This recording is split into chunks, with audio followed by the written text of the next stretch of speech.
Olá, meu amigo professor, professora, diretor de escola sabatina, seja muito bem-vindo a mais uma aula do curso Professores Apaixonados. Que prazer ter você aqui, que bom que você conseguiu se conectar e agora está conosco aqui nessa aula tão gostosa que nós temos desenvolvido aqui na Mineira Sul. Eu quero cumprimentar você e te pedir para compartilhar esse link com seus amigos da escola sabatina, com os professores, com os diretores e talvez até com aquele aluno que você vê potencial para quem sabe se tornar um professor da escola sabatina. Quero lembrar você que durante todo esse curso nós estamos trabalhando sobre missão e hoje não vai ser diferente. E para fazer algo bem especial, a gente trouxe alguém muito especial que já é figura carimbada aqui na casa, Pastor Marcos Santiago, nosso líder de escola sabatina e de ministério pessoal para toda a União. Seja muito bem-vindo, querido. Pastor Lucas, é bom estar com você, com vocês também. Estive no ano passado na aula Professores Apaixonados, estive na formatura que foi espetacular. E o pastor Lucas já me falou que a formatura desse ano vai superar a do ano passado. Eu estou empolgado. E, pastor Lucas, eu já coloquei na minha agenda, estarei com vocês na formatura da Mineira Sul. Que bênção, que bênção. Quero lembrar a você que a nossa formatura vai acontecer aqui na Mineira Sul e ela vai acontecer no dia 5 de outubro. Então marque na sua agenda, não falta, porque vai ser uma bênção muito grande e quem sabe formar mais missionários para a honra e para a glória de Deus. Pastor Marcos, nós estamos trabalhando sobre missão aqui. Nós tivemos 2 primeiras aulas de pastores distritais, juntamente com alguns colegas departamentais, nos falando sobre como a missão funciona. E é claro, você está trabalhando em 10 campos aqui conosco, e deve ter cada campo a sua nuance. Sim, sim. Mas uma coisa é certa, todos eles estão envolvidos na missão. Agora, hoje, nós vamos discutir o tema sobre principalmente envolver essa questão de missão e a escola sabatina e principalmente com os professores. Pergunta é, existe possibilidade da gente fazer isso? Envolver professor de escola sabatina na missão? Bom, primeiro, que todo aquele que nasce no reino de Deus é missionário. Não nasce para ser, já nasce porque é. Se é membro da igreja, se é cristão, é missionário. Então não tem a opção de ser professor sem ser missionário. A escolha para ser professor é porque um dos critérios ou uma das competências dessa pessoa é que ela é missionária. Então, um professor, ele precisa dar estudos bíblicos. Ele precisa ensinar a Bíblia para quem não é adventista. Porque quando ele vem para essa experiência de ensinar a Bíblia para quem já é adventista, ele é exemplo e ele tem autoridade. Eu costumo dizer, com todo respeito a todos que têm bastante experiência como professores, mas se você não dá estudos bíblicos, não ensina a Bíblia para outras pessoas, você não tem autoridade para ensinar a Bíblia para quem já é adventista. Essa é a dinâmica do envolvimento do professor, porque se o professor ele está na agência ganhadora de almas, Sim. ele é o que ali? Ele pode ser o motorista de uma agência. Pensa numa agência bancária. Ele pode ser o porteiro da agência. Ele pode ser aquele atendente que está em processo de treinamento. Ele pode ser o guarda da agência. Ele pode ser o caixa. Ele pode ser o gerente. Ele pode ser até um dos sócios proprietários daquela agência bancária. Mas ele está totalmente envolvido com a causa primária daquela agência. No nosso caso, a Escola Sabatina, a nossa causa primária é ganhar almas para o reino de Deus. Se esta é a causa primária, não importa qual a função que você exerce dentro dessa estrutura, você cumpre a missão, você vive a missão e você tem foco em preparar a gente para a volta de Jesus. Você sabe que você tocou num tema tão interessante, porque eu já vi alguns casos de professores falando assim, pastor, eu sou professor, eu não sou instrutor. Mas quando a gente para pensar, ministrar a lição da escola sabatina nada mais é do que ensinar a Bíblia. Sim. E quando a gente para pensar, tem temas da lição que são até mais profundos ou mais complexos do que o próprio estudo bíblico. Porque no estudo a gente vai estar tratando ali de 15, 22, 27 lições, de cunho que vai seguir uma ordem cronológica e uma ordem, digamos, de teológica, né? Uma ordem teológica. Mas aí a gente tem a lição da escola sabatina, olha a lição desse trimestre que trabalhou sobre o grande conflito. Exatamente. Não seria, talvez, para nós, um professor já é um instrutor? Uhum.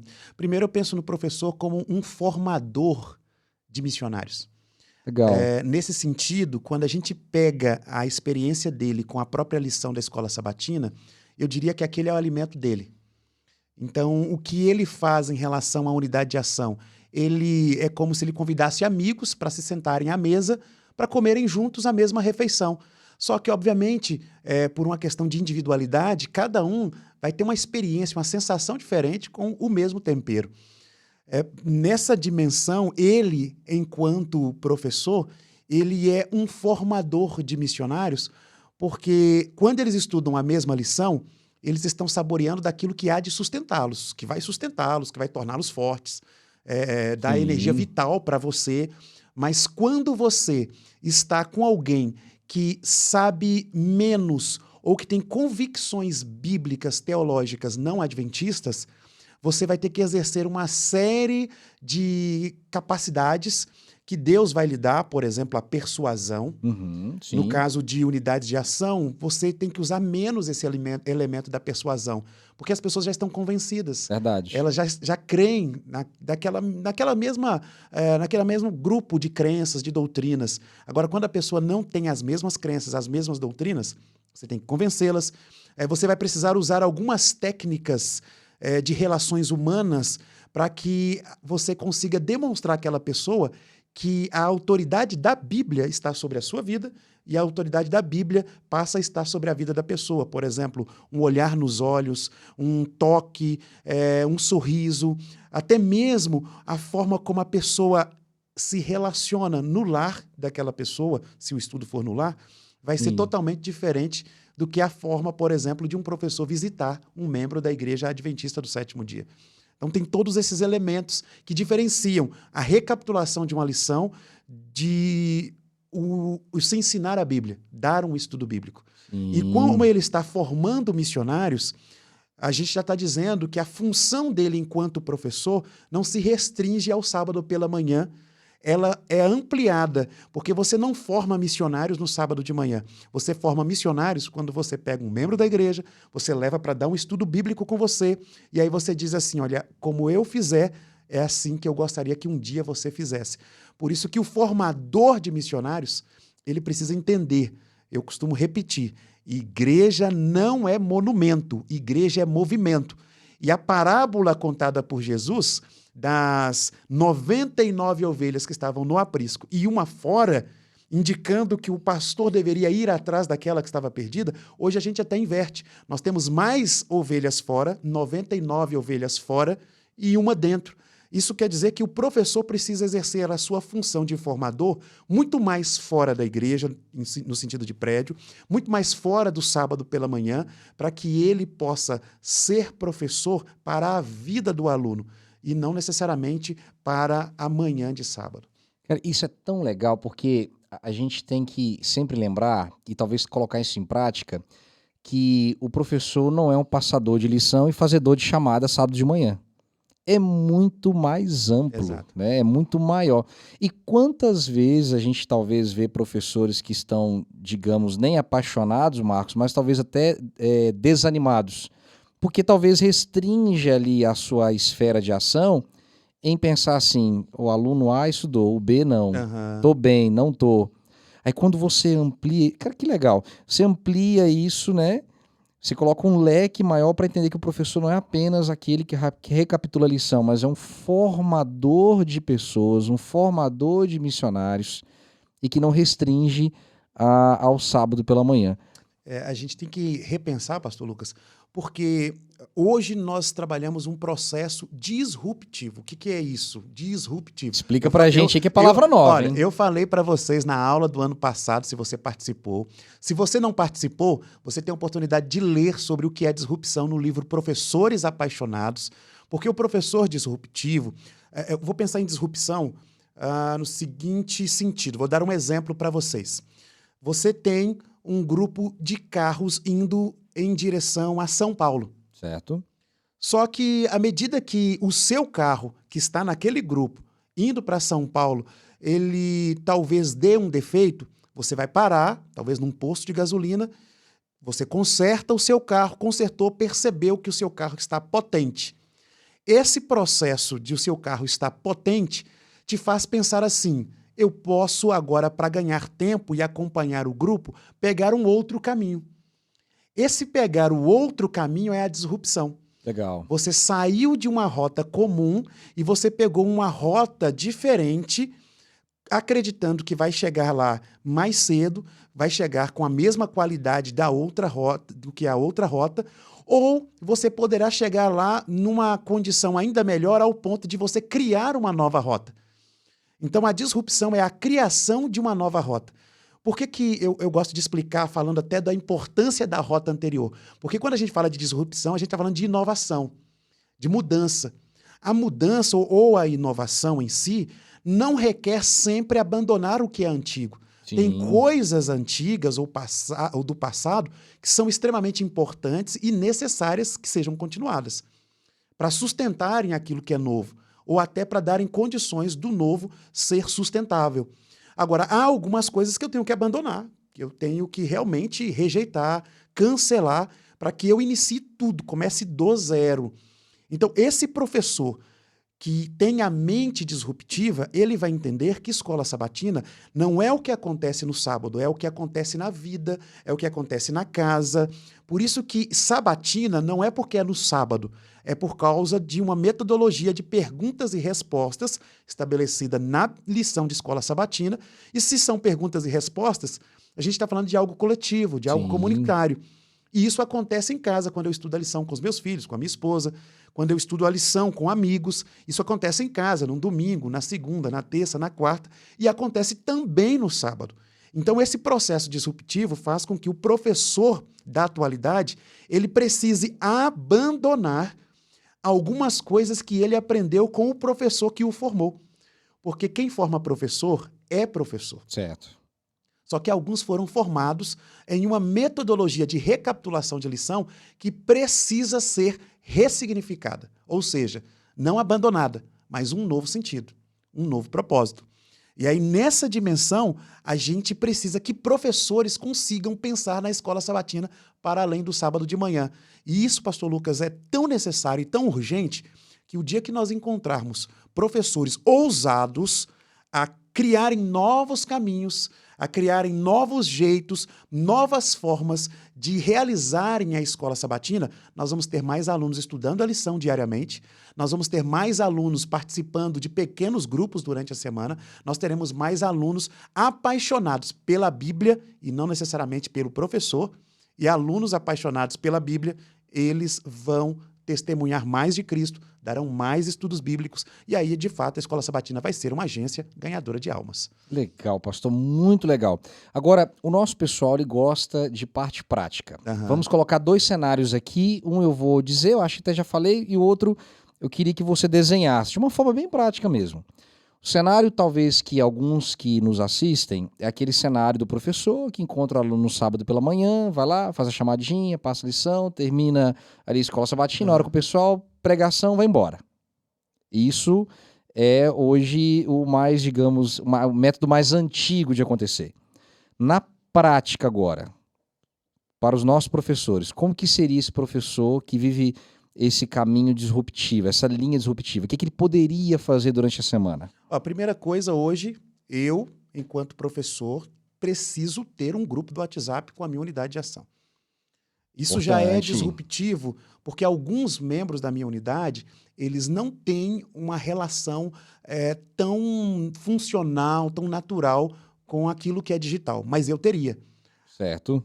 Porque eu seria disruptivo e eles, na incomodação, eles seriam trazidos para essa relação também, que é real, mas acontece através de um meio digital.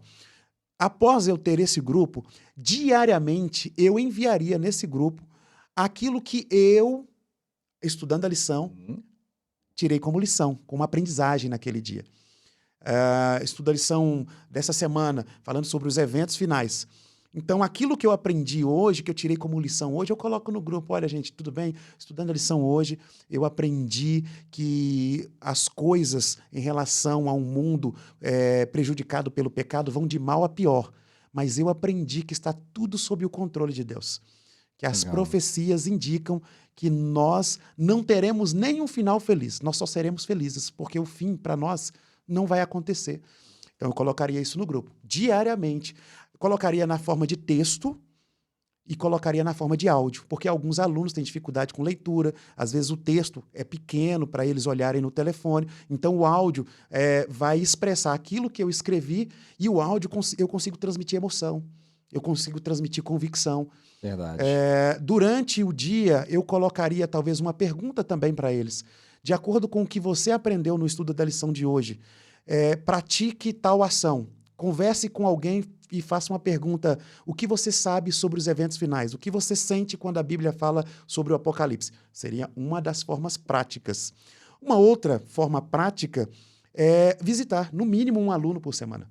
Legal. No mínimo, presencialmente falando, eu estou falando de visitar num sábado à tarde, num domingo, às vezes um dia de semana. Se é uma pessoa idosa, aposentada, e eu tenho condições de flexibilizar meu horário de trabalho, eu posso ir à casa dessa pessoa para estar com ela, para ouvi-la. Vou tirar uma foto, vou colocar no grupo do WhatsApp da minha unidade e vou dizer para o meu grupo: olha, eu tive a alegria de ser recebido pelo irmão A, pelo irmão B, e foi muito bom estarmos juntos, para mostrar para a minha unidade que o propósito dela não é somente a recapitulação da lição.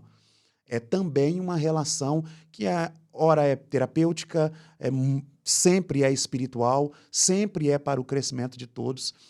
No sábado pela manhã, quando a gente se reunir, já haverá eu diria assim, uma efusão, né? Vamos dizer assim, ou uma combustão emocional, uma expressão, uma exteriorização daquela alegria por reencontrar alguém que se importou comigo durante a semana. É verdade. Eu diria que esses são alguns caminhos um pouco mais práticos. Um pequeno grupo durante a semana é muito legal. Fazer um diagnóstico de quem são os seus alunos. Talvez você tenha alunos na terceira idade, talvez você tenha alunos mais jovens, tem alunos de meia idade. Cada aluno é individualizado. A necessidade de cada um precisa ser atendida de uma forma muito particular, para que aí eu consiga fazer com que eu seja relevante individualmente. E aí, sendo relevante individualmente, eu sou, como professor, diferenciado no coletivo, né? Legal, você citou um exemplo que eu tenho vivido na vida. Eu trabalhei durante algum tempo no Espírito Santo, depois no Rio, agora aqui em Minas Gerais, e eu fui pastor de uma igreja em que a gente começou exatamente com esse passo. Nós tínhamos ali a nossa unidade, era a unidade de jovens, em época um pouco mais jovem, me identificava com eles, e nós não ficávamos apenas ali no sábado. É interessante que no sábado pela manhã, ao terminar ali o programa da Escola Sabatina, nós já combinávamos o que íamos fazer no sábado à noite. E isso, assim, ficou tão latente que, ora, já se passou 2 anos que eu saí do Espírito Santo e 4 anos que eu saí do distrito. E até hoje, mandam mensagem para mim de aniversário, perguntam como estão, o programa tem acontecido. A gente conseguiu transformar a unidade numa comunidade. Ficou muito mais amplo do que simplesmente o sábado pela manhã. E até me lembro que dessa unidade dos jovens, a coisa ficou tão legal que começaram a formar até casais de namorados e hoje são casados. Então, assim, você vê como Então, a união, né? O poder da Escola Sabatina. O poder da Escola Sabatina, até de juntar pessoas, tá vendo, velho?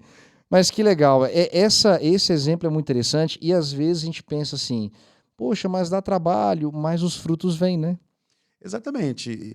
Dá trabalho, mas eu costumo dizer, deixa a gente tão viciado nisso, porque é maravilhoso. Hoje eu estive com uma diretora de Escola Sabatina, ela falou: pastor, eu não consigo viver sem a Escola Sabatina. Olha que legal. Entende? Dá trabalho. Eu tenho meu professor de Escola Sabatina da minha igreja, que de vez em quando eu apareço lá, porque trabalhando na União, a gente tem 10 associações, mais de 2.500 igrejas adventistas, 234 mil membros, e a minha atividade é viajar para atender as igrejas, as associações em relação a treinamentos e tal. E nessas muitas viagens, de vez em quando, eu estou na minha igreja local. Sim. Né? E aí, quando eu estou ali, é maravilhoso poder ser abraçado por meu professor. O meu professor fala assim, você está sumido. E recentemente, ele marcou comigo uma visita em minha casa. Que legal. E eu estou feliz. Eu vou receber o meu professor com comida, eu vou ajeitar a casa, eu vou preparar meus filhos, a minha esposa vai deixar tudo organizado, porque imagina você vai receber alguém que se preocupa com você, alguém que sentiu sua falta. Então, quando ele disse assim, olha, eu sinto sua falta quando você não está aqui, ele entende a dinâmica do meu trabalho, mas ele valoriza a minha pessoa. E eu vou recebê-lo assim. Então, eu diria, essa também é uma forma prática. O meu professor é um ancião de igreja, o meu professor tem uma profissão, ele dá estudos bíblicos, o meu professor, ele tem filhos, o meu professor, ele tem que atender sonhos e projetos da família dele, mas o meu professor, ele não é apenas professor aos sábados, ele é ao longo de toda a semana. Ele manda mensagem para mim por WhatsApp, ele fala que está orando por mim. Eu, sinceramente, me sinto pastoreado por ele. Que legal. E o interessante, pastor Lucas, que eu sou pastor. Gente, nós somos pastores e é tão bom quando alguém demonstra sinceramente se preocupar com a gente, que a gente se derrete ao ponto de a gente se colocar à disposição dessa pessoa para que ela cuide da gente. Porque quando nós somos amados, não é a função que nós exercemos que vai criar uma limitação ou uma barreira para que a gente permita que o cuidado seja exercido. Nós, pastores, somos pastoreados por professores de escola sabatina. É bem verdade. Eu também tenho esse dilema aqui na Mineira Sul, que eu apareço na minha igreja, que eu sou membro, muito raramente. Quando eu chego lá, meu professor chega, pastor, tô sentindo sua falta aqui, eu tô botando falta em você aqui. Nossos dilemas, né? Mas agora, pastor, um pouco mais, a gente falou do professor ali na atuação durante a semana. E como que a gente consegue, para o nosso professor perceber de forma bem prática, de conseguir extrair missionários, formar missionários da escola sabatina? Que nós já percebemos que o professor, ele por natureza já é um instrutor. Exato. Mas e agora o aluno? Como é que eu posso envolver o aluno nesse processo missionário? Eu tenho percebido na dinâmica das nossas igrejas que as nossas unidades são diversificadas do ponto de vista de idades, de culturas. Tem pessoas que não concluíram o ensino fundamental e tem pessoas que estão na sua terceira, quarta graduação. Sim. Nós temos pessoas que têm 20, 25 anos de idade e temos pessoas que têm 80 anos de idade.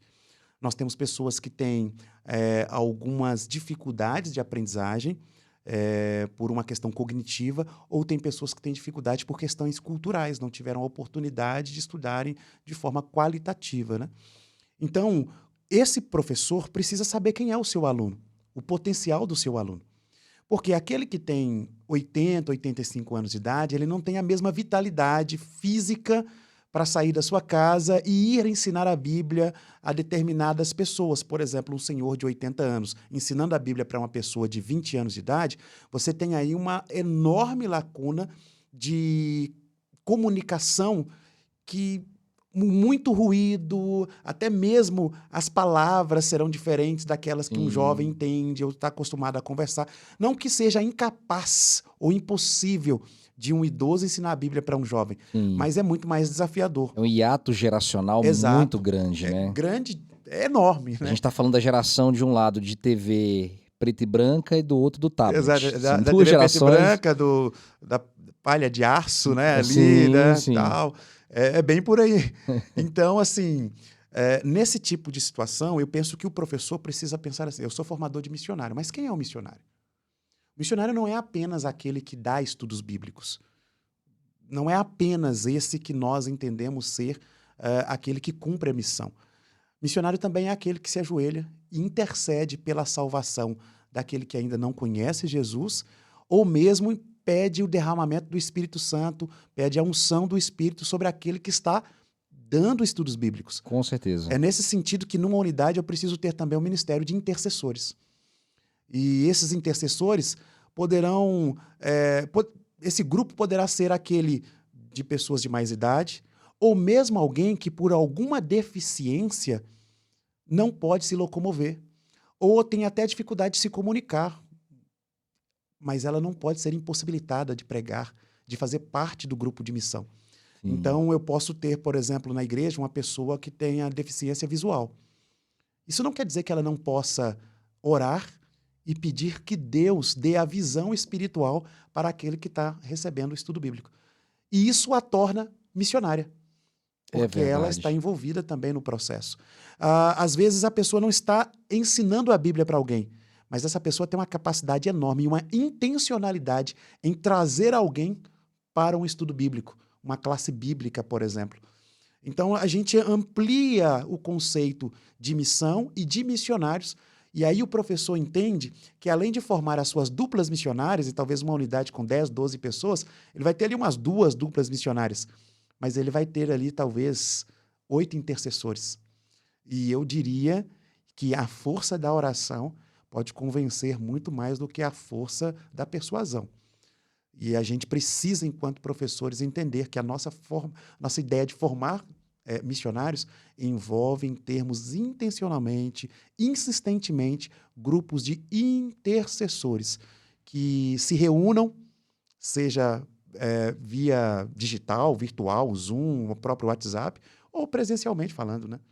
Você me lembrou, uma lembrança boa do meu primeiro ano de ministério, uma irmã de uma igrejinha lá no interior de Jaguaré, Dona Carmen. Toda vez que eu dava um treinamento lá como distrital, ela olhava pra mim triste, falava assim, pastor, eu não consigo, eu não tenho mais força nas pernas. Idade, né? Aham. Talvez nem seja nem viva mais, isso tem 10 anos, ela já estava com quase 80 anos. Mas um dia ela falou uma coisa que me chamou muita atenção.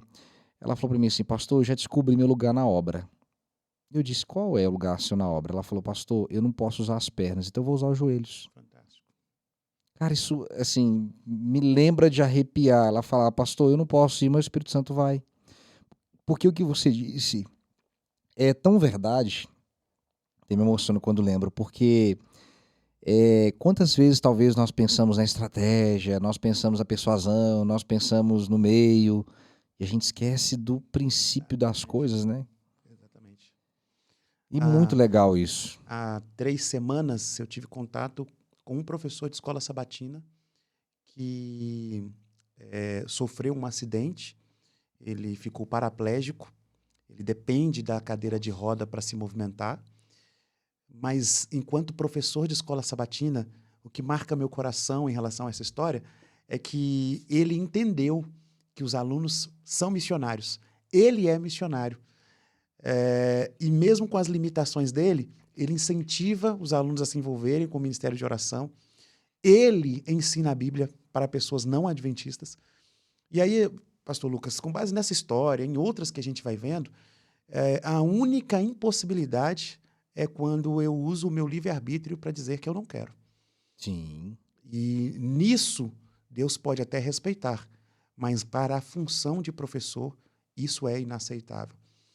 É por isso que, ao exercer essa função, eu estou falando para você que é professora, que é professor, a gente precisa entender o privilégio, a gente precisa entender a linda oportunidade que Deus nos dá e a gente precisa ser canal para que alguém, através de nós, consiga exercer aquilo que Deus quer dele.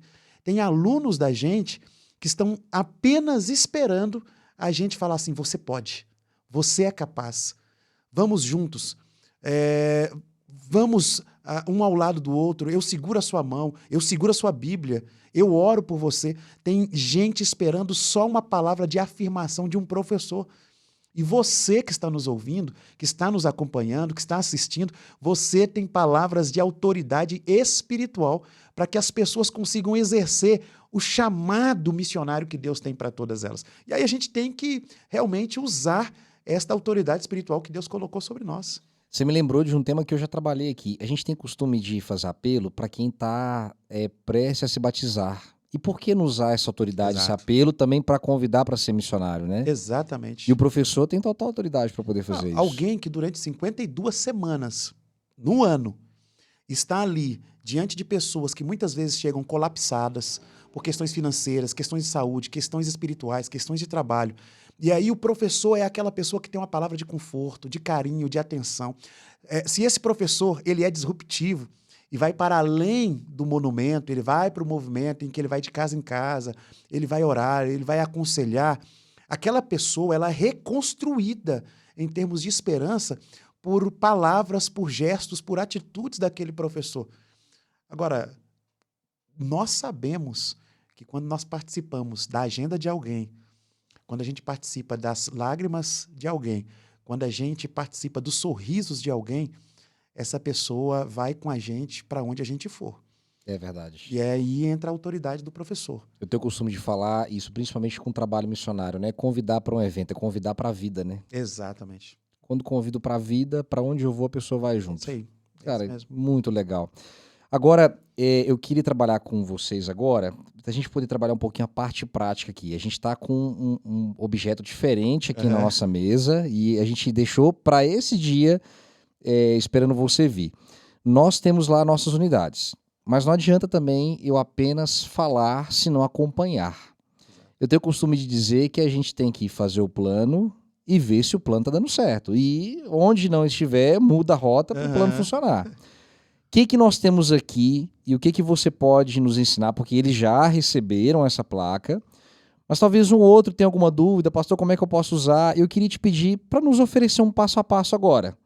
Agora é o momento. Então, professor, você está aí, presta bastante atenção, que o nosso professor apaixonado vai nos explicar como que a gente pode utilizar na unidade de ação e como tem sido o plano com relação à nossa placa. Você falando, eu me lembrei do seguinte, vou tentar ilustrar para a gente chegar e eles Certo. perceberem que isso aqui é como uma broa de fubá. Eu amo broa de fubá, sou mineiro, comedor de pão de queijo, angu com quiabo, gosto de uma couve, uma taioba também. Opa! Olha, sinceramente espero comer em breve aí em sua casa. Hoje, né, à noite, talvez você já jantou, comeu aí talvez uma sopa de canjiquinha, um sanduíche, mas pensa comigo numa broa de fubá. Aí você coloca a broa para assar, faz a receita bonitinho e coloca a broa para assar. Já percebeu, pastor, que os fornos, sejam eles elétricos ou a gás, eles têm vidro? Sim, tem um vidro ali. Tem um vidro. Antigamente, bem antigamente, não tinha o vidro. A pessoa tinha que ser especializada em bolo, colocar, marcar o tempo e abrir, e quando abrisse, estava perfeito. Quando alguém pensou, olha que ideia disruptiva, quando alguém pensou assim, vai ser mais fácil acompanhar colocando um vidro aqui para que a pessoa olhe e perceba o crescimento da massa e tal. Aí colocaram ali o vidro, e a gente olha a broa de fubá ali dentro, a gente vai namorando a broa de fubá, a gente vai acompanhando. Aí quando ela salta de dentro daquele tabuleiro, a gente olha, nossa, está quase pronto. E aí a gente já prepara um chazinho de cidreira, uma cevadinha, e aí já convido o pastor Lucas, convido o pastor Marcos. Eu vou, viu? E aí chega o momento em que você percebe aquela crosta ali, poxa, tá chegando, tá bem queimadinha, tá do jeito que a gente gosta. É hora de tirar. Interessante. O que é e qual que é a ideia dessa placa? É a gente conseguir enxergar quando a unidade ou como a unidade está realmente pronta do ponto de vista missionário. Porque se a gente não enxergar, não tiver algo para a gente poder usar como termômetro ou como percepção, a gente fica no escuro. Verdade. A gente fica no meio em termos de sorte. E você me lembrou do fogão também, que alguns anos depois criaram até a lâmpada pro fogão, né? Como que pode ter uma lâmpada dentro do fogão naquela temperatura? Mas funciona. É isso mesmo. Tá lá. Tem essa questão que a gente precisa olhar. Outro exemplo, para quem gosta de futebol. Se você vê dois times jogando muito bem, mas jogando muito bem, e você chega, o jogo já começou, terminou o primeiro tempo, começou o segundo tempo, qual é a pergunta imediata? Tá quanto o jogo? Exatamente. Qual o placar do jogo? Qual o placar do jogo? Aí, se a pessoa que está assistindo o jogo não prestou atenção no placar, ou se não tem placar, a pessoa fala assim, não sei, não tenho noção. Poxa, você está aí há mais de 1 hora assistindo um jogo e você não sabe quanto está o jogo, está perdendo seu tempo. Verdade. Está perdendo seu tempo. Então, o placar serve até para gerenciar as emoções do torcedor. Então, o torcedor viu que está de 5-0 para o maior de Minas. É o Fica Galo. A dica, né? Ou o Cruzeiro, mas para mim é o Galo. Então ele olha o placar e ele fica assim empolgado, ele começa a torcer, ele vai para a janela, ele grita, ele pega talvez um foguete para estourar. Agora, se ele não tem placar, ele fica sério, fica tranquilo, ele fica dependendo de terceiros que podem falar o placar de forma equivocada. O que é a placa? É o placar. Sim. É o placar. Interessante, o próprio jogador, se não tiver placar, é aquele velho ditado, né? Quando tem placar, tá valendo. Isso mesmo. E o placar é o único item que fica do início ao fim do jogo. Legal, isso mesmo. Ele fica exposto lá o tempo todo. Legal, exatamente. E ele começa zerado. Zerado. Ele só é alterado mediante o jogo, mediante os jogadores. Então, nesse sentido, esse placar aqui, ele só é alterado mediante os membros da unidade. Legal. Então, todos os membros da unidade precisam estar em campo, estarem envolvidos. Ajudando o outro, somando com o outro, e aí, de forma estratégica, eles vão alcançar o propósito, que é o gol. E no nosso caso, o grande gol que nós marcamos é quando nós vemos pessoas entregando a vida a Jesus, sendo batizadas. Esse é um golaço. E aí, cada unidade precisa viver de goleada.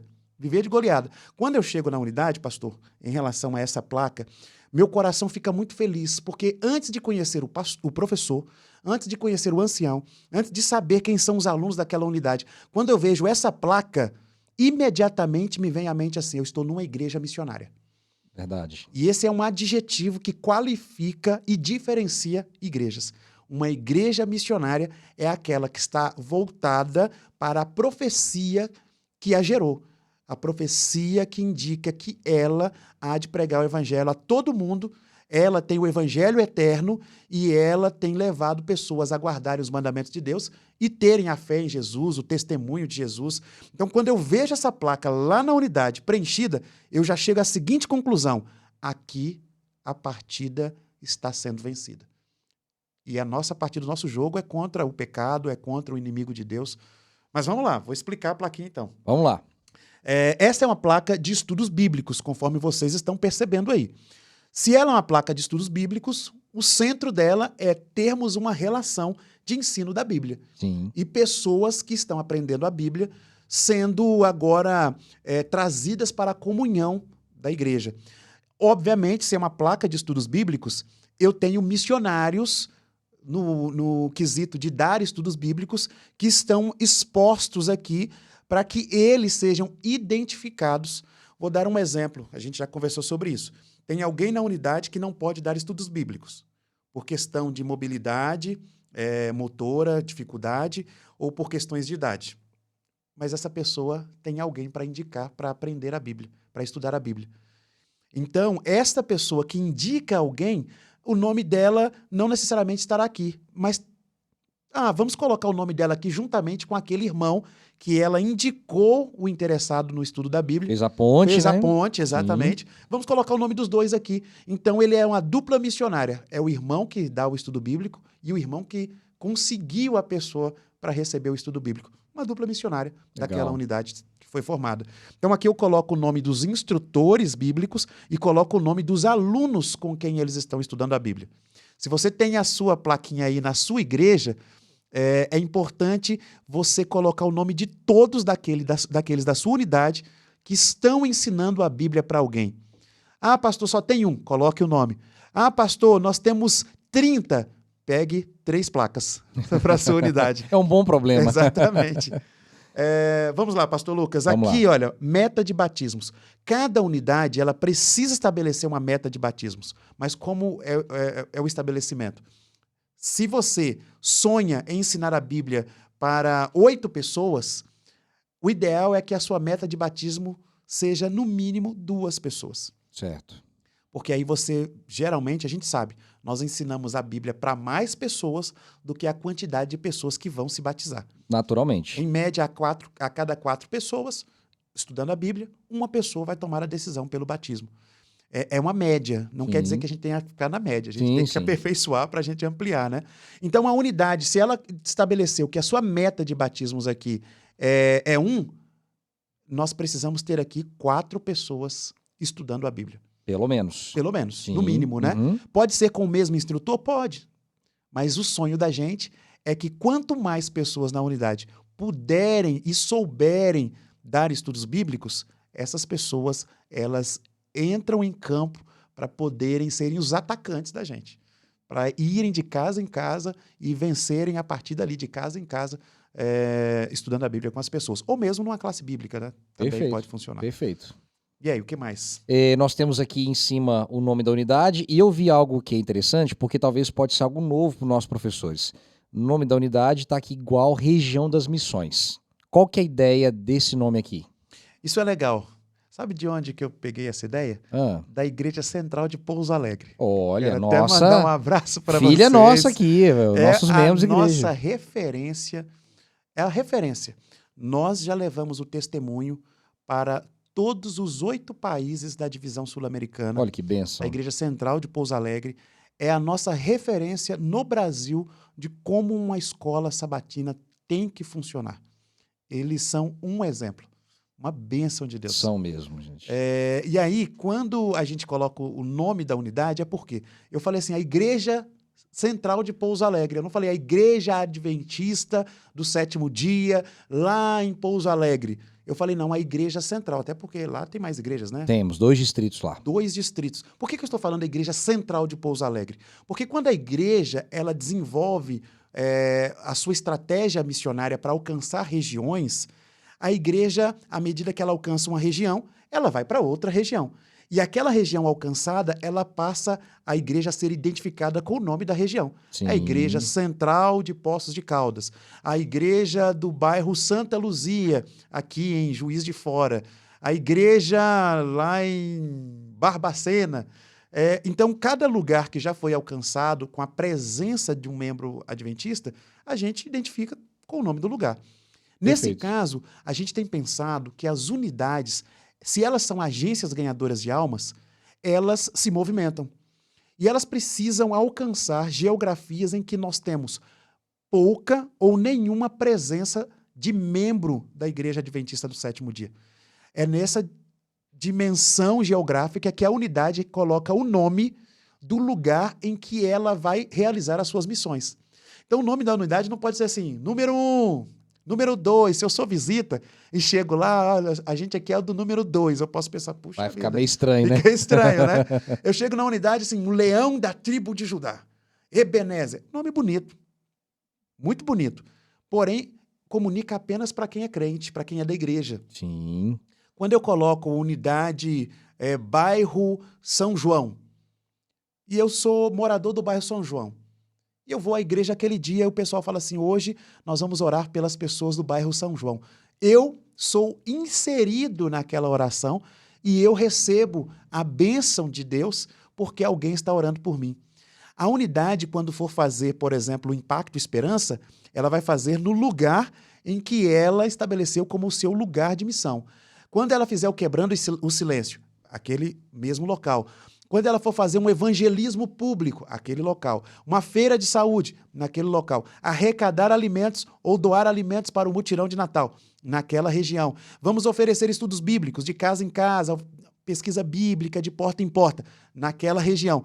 E se a unidade cuida daquela região 1 ano, 2 anos, 3 anos, é muito provável que no 4º ano eles se estabeleçam como igreja ali, já alugando um local de reuniões ou se reunindo na casa de alguém. Então, a ideia é essa, que cada unidade estabeleça o seu lugar, a sua geografia de pregação do evangelho. É legal porque você tocou num tema que é interessante. Pouso Alegre, por exemplo, é uma igreja que as unidades plantaram uma outra igreja, um local que não tinha presença adventista. E este ano nós temos a Igreja Central de Varginha, a igreja, a Escola Sabatina, adotou a cidade de Carmo da Cachoeira. Uhum. Nós temos um desafio imenso aqui, que para vocês que já ouviram falar, o projeto em cada cidade uma igreja. Nós temos aqui na Mineira Sul 162 cidades sem presença adventista. Estamos adentrando esse ano em 14 cidades.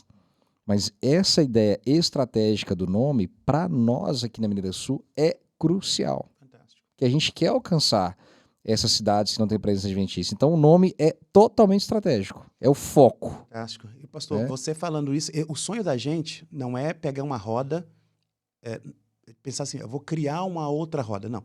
é pegar uma roda e só colocar para girar. Sim. Porque no nosso passado, na história da igreja, as unidades de escola sabatina, elas sempre serviram para o plantio de novas igrejas.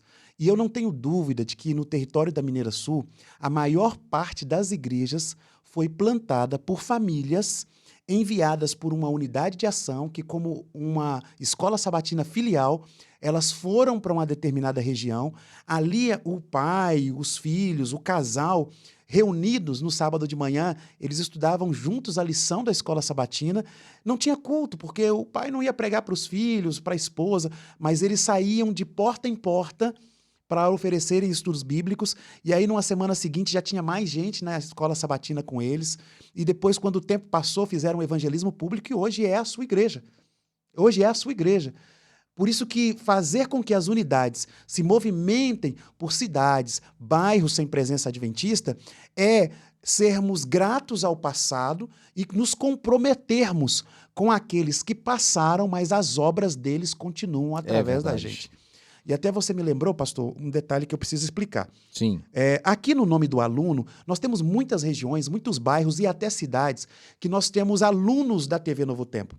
E as igrejas têm acesso a essa lista.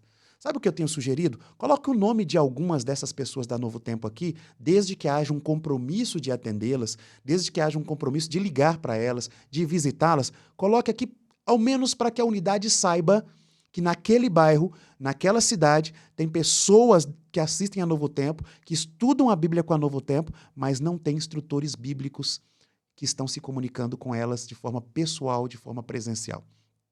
Mas, pastor, por que vamos colocar o nome deles aqui, sem um instrutor bíblico? Porque a gente precisa começar orando por eles. E vamos orar todos os sábados por essas pessoas. É o nosso start. Exatamente. É o nosso todos os start. sábados.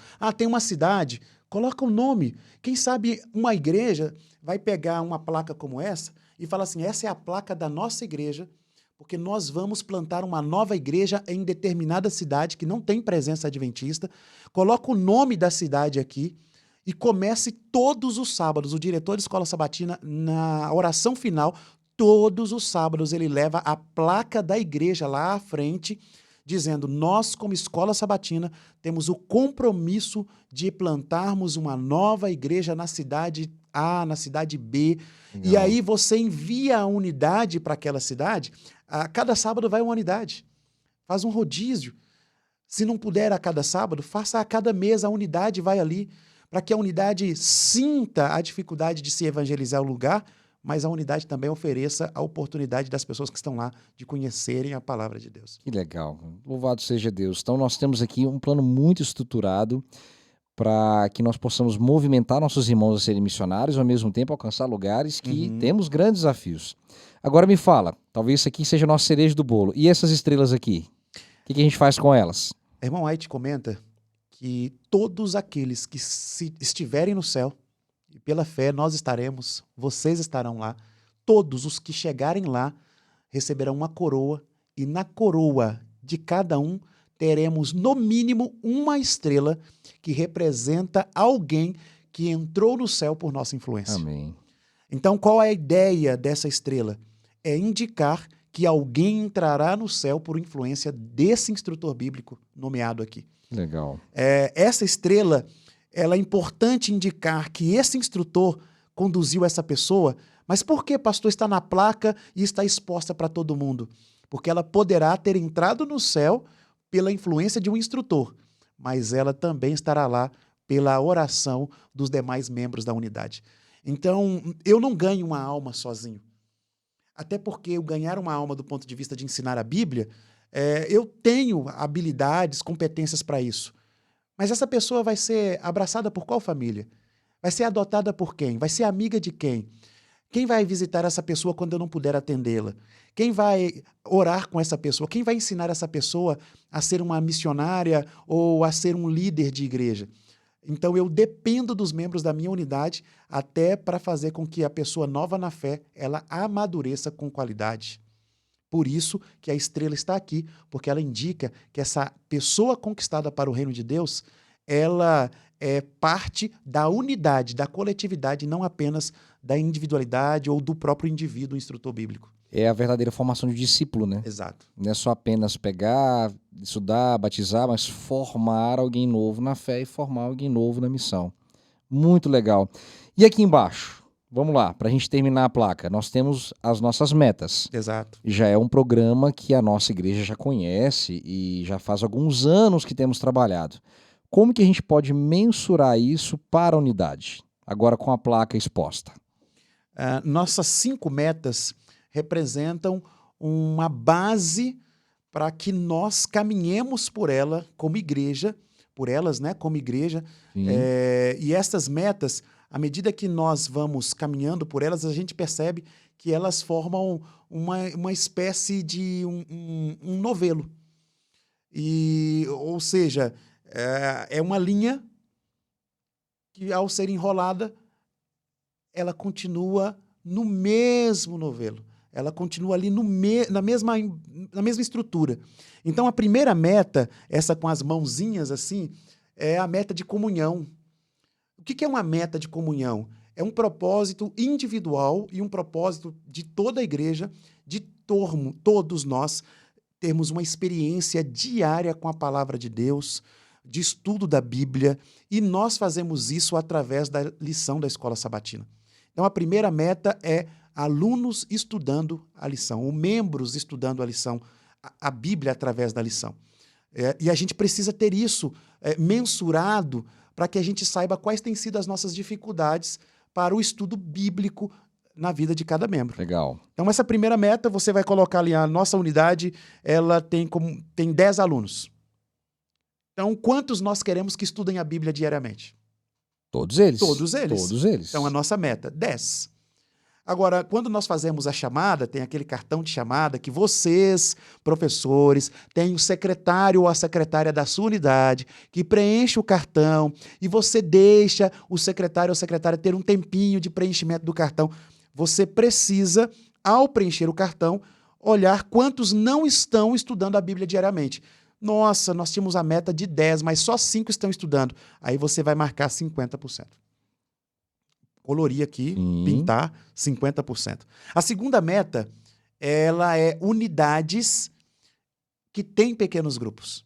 Então, a minha unidade, ela pode ter um pequeno grupo, ela pode ter 2 pequenos grupos, pode ter 3 pequenos grupos, porque às vezes eles moram em geografias em que eles não conseguem estarem no mesmo bairro naquela semana. Então, funciona um PG em um bairro, funciona um PG no outro bairro, mas sempre com foco missionário. Pra gente, PG é uma classe bíblica que funciona na casa de alguém. Durante a semana, é isso aí. Entendeu?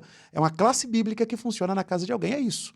Não é para se reunir para comer, até porque ficar com gente em casa na terça-feira à noite para comer, nossa, tem gente que não suporta isso. Mas se for para ensinar a Bíblia, para alguém conhecer Jesus, a gente fica até meia-noite. É verdade. Entende? Então, a segunda, assim, minha unidade tem a meta de ter um PG. Beleza, nós temos um PG. Meta alcançada, 100%. Não, nós queremos ter 2 PGs. E nós já temos um. 50% da meta. É só você pintar 50% da meta. Legal. A meta 3 é instrutores bíblicos e duplas missionárias. Então, eu quero, na minha unidade, que tem 10 pessoas, eu quero ter ali 2 duplas missionárias. Eu estou falando de 4 pessoas. Sim. Então, eu posso colocar a meta em termos de dupla, 2, ou posso colocar em termos de instrutores, 4.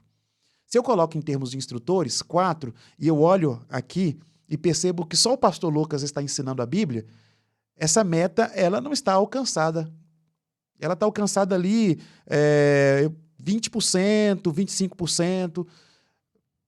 Então, eu tenho que fazer o quê? Incentivar os demais alunos a darem estudos bíblicos, a serem instrutores bíblicos, até que nós alcancemos essa meta. Porque uma unidade com 10 alunos, convenhamos, dá para termos 4 instrutores ou 2 duplas missionárias.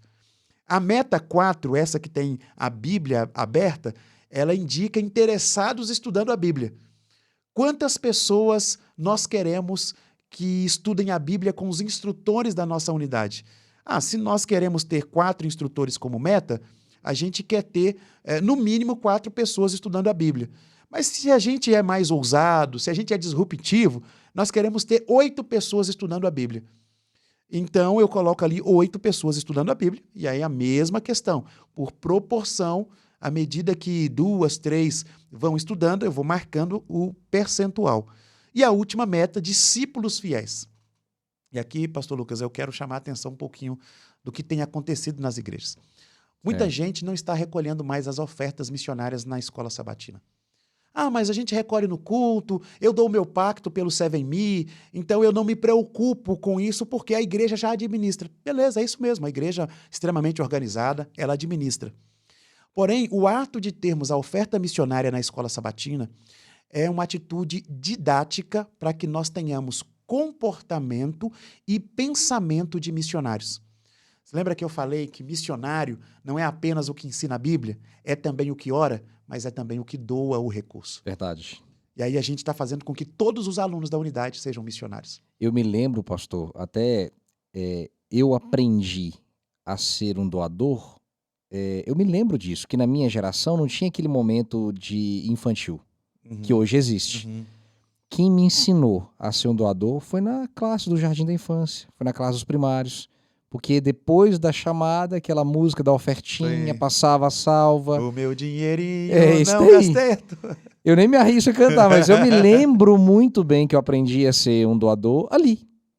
Então é uma grande lição pra gente isso. Até para nossas classes, também nossas unidades de ação, ter essa meta conosco. Isso é interessante. Até porque, pastor, a gente não pode ofertar pensando na energia da igreja local, na internet, na água, A construção. na construção, não.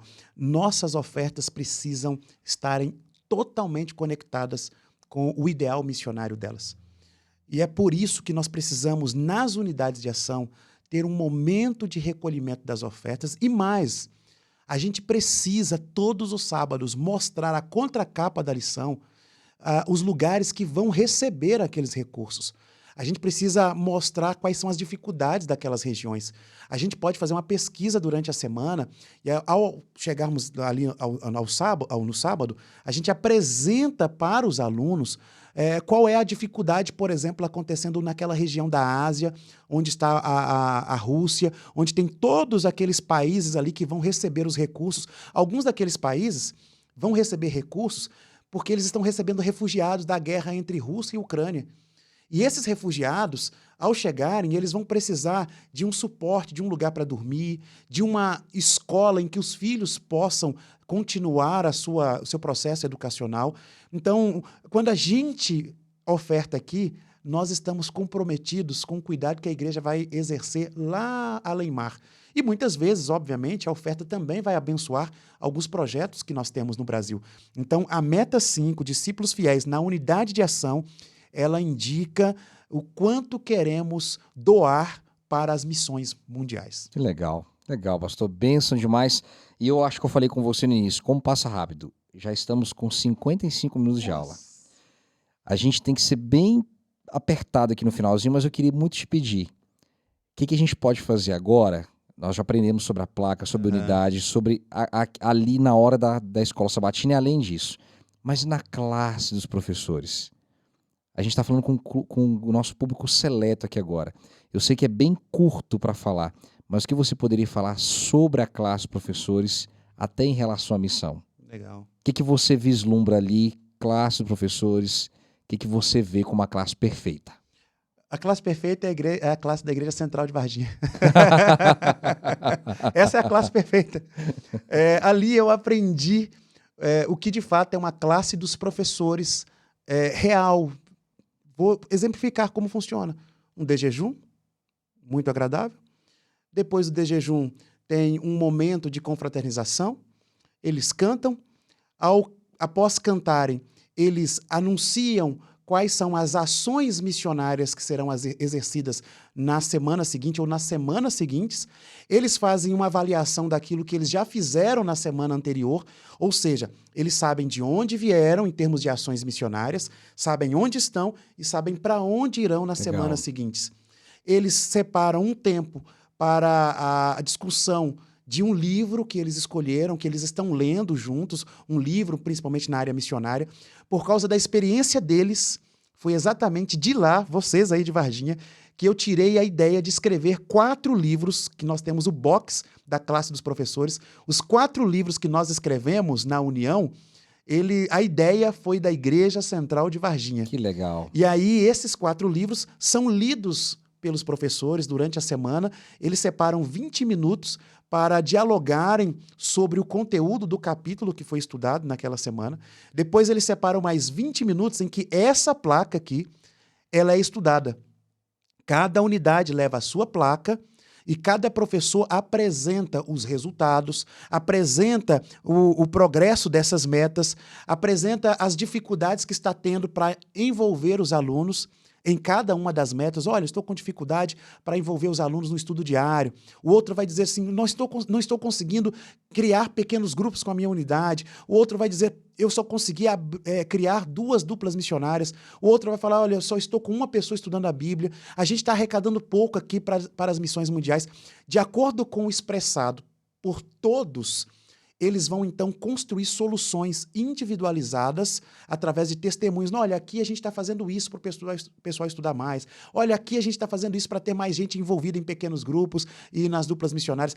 Com o testemunho, o compartilhamento da experiência de cada unidade, eles conseguem agora construírem soluções e aí vão fazer o projeto da semana seguinte. E aí, qual é o projeto da semana seguinte? Vamos visitar os que estão recebendo estudos bíblicos? Vamos, na próxima semana, fazer um pequeno grupo na casa de um afastado? Então, eles vão projetar para o futuro. E eles usam esta placa como sendo o referencial da classe dos professores. Os livros, que é o preparo mais teórico, e a placa para o preparo prático. E eu não posso esquecer de dizer o seguinte. O nosso sonho, pastor Lucas, não é que a classe dos professores funcione todas as semanas. Isso é bom, isso é legal, mas às vezes é difícil em algumas localidades. Mas é que a gente tem a classe dos professores, no mínimo, uma vez ao mês. Pode ser online, pode ser presencial, mas no mínimo uma vez ao mês. Vocês se lembram do forno e da broa? Estão lembrados do forno e da broa? Se os professores de escola sabatina têm os seus alunos e eles não sabem se os alunos são missionários, se os alunos estão envolvidos na intercessão, se os alunos estão ensinando a Bíblia, convidando alguém para pequeno grupo, se eles não sabem de nada disso, quando eles abrirem o forno, pode ser que o bolo esteja queimado, pode ser que o bolo não tenha crescido, pode ser uma surpresa desagradável. Solado, cru. Pode ser. É verdade. E você me lembrou de um detalhe. Eu até ia trazer o box aqui para mostrar ao pessoal, mas até o meu levaram. É um bom problema, né? Esse box nós entregamos no integrado no final do ano passado. E isso é importante porque cria também um sentido para a classe de professores. Não é passar a lição de professor para professor. Exato. É ter intencionalidade. Exato. Porque hoje, o conhecimento da lição, do tema, você vê lições da Bíblia no Novo Tempo, tem um ou outro pastor que faz a recapitulação da lição, um resumo na forma de vídeo e tudo. Os nossos professores, em sua maioria, são anciãos. E se não são anciãos, são professores que estão ali há 2, 3, 10 anos, são pessoas já consolidadas na fé adventista, são pessoas com um pensamento adventista, não têm pensamentos dissidentes, contraditórios. Então, a gente acredita que os nossos professores, eles não têm necessidade de se reunirem semanalmente para definir o que vão recapitular da lição. A gente precisa que eles se reúnam para fazer aquilo que não tem sido feito, planejamento missionário. Ou seja, trabalhar com caminho disruptivo. Exatamente. Benção demais. Quero muito te agradecer, amigo. Muito obrigado por ter vindo. A gente sabe dos seus desafios de sair, de vir à noite, tarde. Eu quero muito te agradecer. Eu acho que a gente aprendeu muito hoje com você. E eu quero, antes de encerrar, te pedir, se você tem algum outro recado para deixar para os nossos professores amados aqui da Mineira Sul, e pedir também para você encerrar com a gente de coração. Perfeito. Primeiro, eu tenho um recado, lógico, né? Nós somos professores apaixonados, eu respeito demais você, professor, você, professora. Eu devo muito a professores de escola sabatina que formaram a minha mentalidade adventista, o meu comportamento adventista, mas eu te peço com muito carinho. Nós estamos chegando à história final do mundo. Mas tem muita, muita gente que não sabe disso. E nós, professores, exercemos uma influência tremenda para fazer com que todos os membros da igreja, do menor ao mais experiente, todos os membros se envolvam com a missão. Pelo amor de Deus. Por amor a Deus. Pega essa aula, coloque no seu coração, coloque nos seus pés, sob os seus joelhos e coloque em sua unidade de ação. Que ela seja movimento e não monumento. Que Deus te abençoe, que Deus te guarde e que juntos nós preparemos milhares de pessoas para a volta de Jesus. Amém. Amém. Ora pra gente. Oremos. Vamos orar então. A placa serve para isso também. Claro, verdade. Nunca use a placa na sua unidade sem interceder pelas pessoas que terão os seus nomes registrados aqui. Nesse momento eu quero orar por vocês, professores, você José, você João, Maria, você irmã Geralda, você querida irmã Miriam, você meu amigo Eduardo, você meu amigo Cláudio, vocês que são professores, eu quero orar por vocês que também são missionários. Vamos orar? Soberano Deus, obrigado por essa aula maravilhosa, pela iniciativa do pastor Lucas, que é um homem de Deus, é um professor apaixonado e tem trazido coisas tão relevantes e inteligentes para essa associação. Que o Senhor continue conduzindo-o e que ele veja na vida de todos os professores a vida de Cristo, o maior missionário que já andou por aqui. Amém. E que os nossos professores, esses que nos acompanham, que têm seu nome nessas placas como instrutores bíblicos, que o Senhor os abençoe e os guarde, que o Senhor os guie e que o Senhor dê para eles ousadia para pregarem o Evangelho. Dê-nos, Deus, uma experiência de missão com a nossa unidade, que a gente saia do prédio, que a gente vá de casa em casa, coração em coração, mas Deus, por favor, faça com que sejamos uma agência ganhadora de almas, em nome de Cristo nós oramos. Amém. Amém. Muito obrigado, pastor Marcos, muito obrigado a você que nos acompanhou do início ao fim, que Deus esteja abençoando a você, sua família e que você continue sendo um professor apaixonado para a glória de Deus. Um abraço e até o próximo.